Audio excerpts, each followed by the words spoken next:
Out I'm a medical anomaly.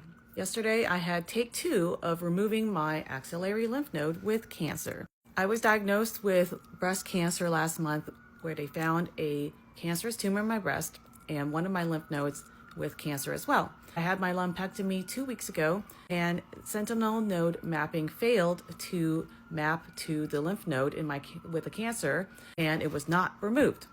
I found out a little bit more about that yesterday when I talked to the radiologist. This time, I had a seed marker placement directly into the lymph node that has the cancer.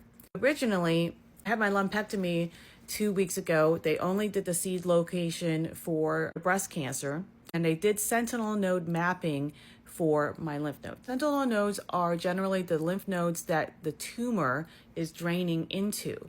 I had a nuclear dye put in to trace out the lymph nodes, leaving the cancer, and then they removed what they thought was the lymph node with the cancer. Typically, your sentinel nodes, the nodes that are closest to the primary tumor in your breast, would be the lymph node with the cancer.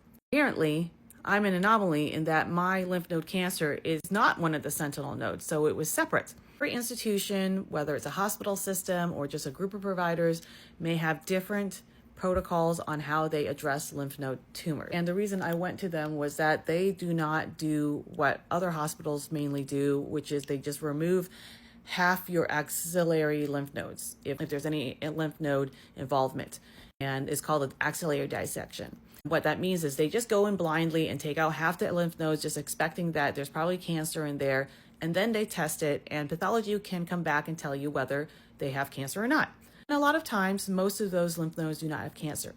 During my first lumpectomy, they removed 3 sentinel nodes, and those sentinel nodes all came back with no cancer. Well, likely I only had that one lymph node with cancer, so I'm so glad that I didn't have the whole axillary dissection where they removed like 10 to 12 lymph nodes, because that can increase your risk of lymphedema, which is arm swelling. That being said, my institution's policy is that they understand that because they only remove the sentinel nodes and it may not remove other lymph nodes with cancer, that your follow-up treatment with radiation, chemo, immunotherapy, hormone suppressing if you're hormone positive cancer, all of these other treatments will eventually kill whatever cancer is left. So back to pain management, which I've been doing poorly overnight, so I haven't slept well, and back to icing and just recovery again for the next month. I'm so tired already from being tired.